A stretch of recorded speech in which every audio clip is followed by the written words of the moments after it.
What is going on, you guys? It is my favorite time of year, and no, I'm not talking about the holiday season. I'm talking about it is time to get into some trail running.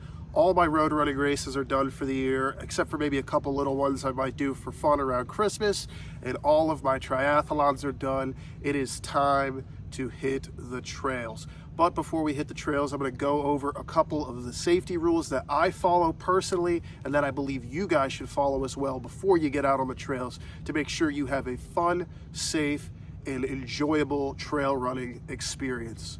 So without any further ado, let's get into it. Number one. So the first thing I want to go over is know as much as you can about where you're going before you get there. Now, the best thing you can do is go on to a forestry's website or a local park website and find out just the elevation, the terrain, the park hours, the bathroom situation, the parking situation, so that way you can at least eliminate as many of the variables as possible before you get there and just alleviate some of the stress. Also, you can check out apps like AllTrails, or even Strava has some of the information available to where you can find out a lot of this from people that have already actually ran these parks, and they can give you a little bit of feedback as far as what you're about to quite literally run into. Number two, now that you've fully established where it is you're going, be sure to establish with somebody else that they know where it is you're going. Tell them about the trailhead, tell them about how long the trail is, and give them a rough estimate of how long you think you'll be out there.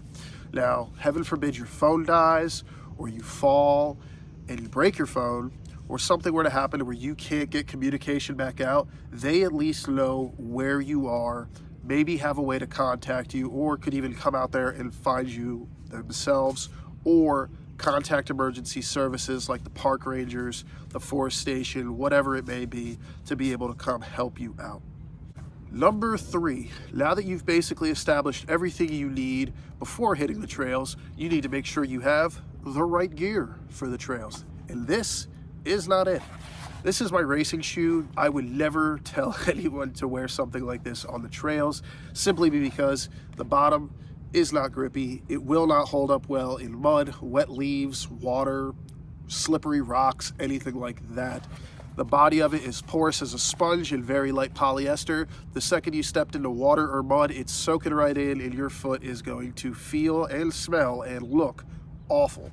And then also, these just aren't durable shoes. You're gonna want something that can take a beating. This is a good way to blow out $200+, but if you're not in the mood to do that, you're gonna want something that can take a little bit more of a beating. Personally, I've been wearing the Saucony Excursions. I'll post a picture of them here because I forgot to bring them with me today, but they are a great shoe with a lot of grip, and as soon as I get a few hundred miles on them, I'm gonna be doing a review, so if you're interested in that, be sure to like and subscribe for that coming in the coming weeks. So make sure you have the right gear for the trails, because it's not like road running. We're not in Kansas anymore. Number four, so after going off of talking about the gear you may need for your feet, you should talk about the gear and equipment that you should have for the rest of you. And that is talking about something like a Camelback book bag, something lightweight and easy to wear that can hold your hydration, some safety gear like first aid kit, and some food and snacks just to keep you going while you're out on the trails. Because once you're out there, you're out there. There's not a whole lot of places to stop for food in the middle of the woods unless you're willing to chase it. So be sure to have some snacks, some electrolytes, some water, just so that way you can stay healthy, happy, and hydrated. And then also having, not saying a full first aid kit, but you can at least take a few of the things out.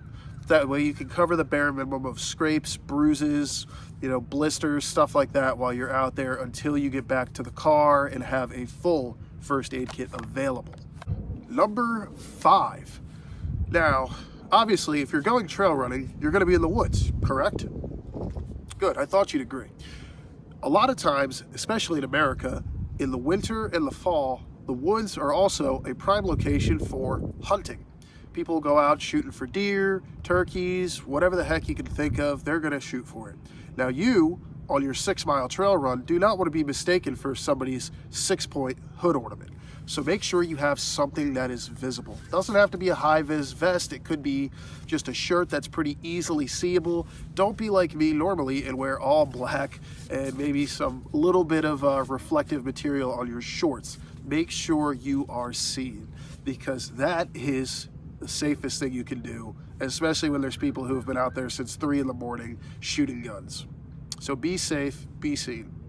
Number 6. Keep your head on a swivel.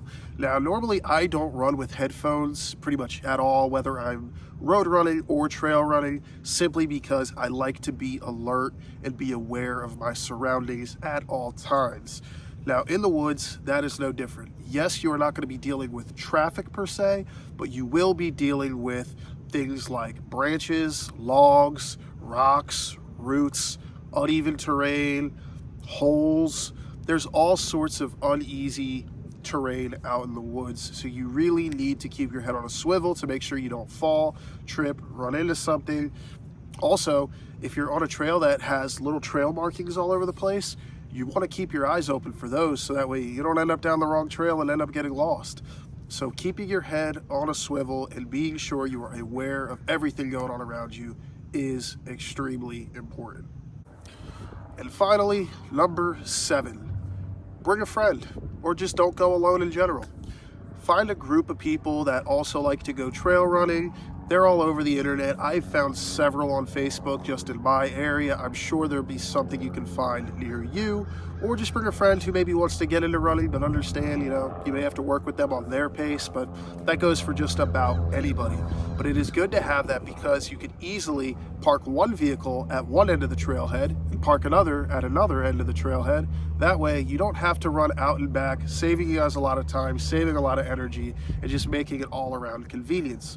Plus, obviously, being in an area where you kind of want to have somebody around just in case somebody were to get hurt or something were to happen. You also now have more than one phone.